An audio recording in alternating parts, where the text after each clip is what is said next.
বন্ধুরা, আজকের একটা রেসিপি বানানো হচ্ছে।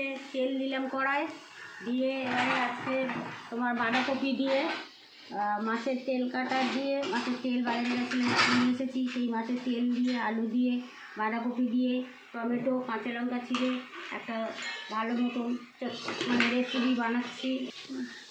আলু দিলাম কড়াতে, দিয়ে ঢাকা দিয়ে দিচ্ছি, একটু নাড়াচাড়া করবো, ভেজে নেব। দিলাম, দিয়ে নেড়ে দিলাম একটু, দিয়ে এবারে মাছের এই দুটো কড়াই দিলাম, কেননা ওইটা একটু তো অনেক দিন, ওই জন্য মাছের হলুদ দিলাম, নুন দিলাম, কড়াই 5 ফোঁটন দেবো, কড়াই 5 ফোঁটন সম্বরা দিলাম, ফোঁটন দিলাম, ওই 5 ফোঁটন দিলাম। এবারে মাছের তেল কাটাটা দিয়ে দিলাম।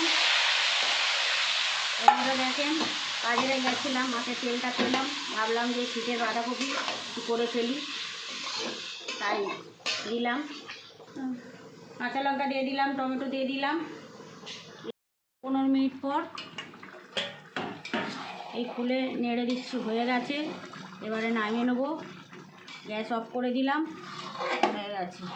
গ্যাস অফ করে দিলাম, এবার দিয়ে নিচ্ছি, নিয়ে রাখছি, এবার ঢেলে দিচ্ছি। মাছের তেল কাটা দিয়ে বাঁধাকপি চচ্চড়ি রেসিপি রেডি। আপনারা এইভাবে করবেন, খুব সুন্দর লাগবে খেতে। আর শীতের বাঁধাকপি বিশেষ করে সুন্দর তো লাগবেই। রাখছি।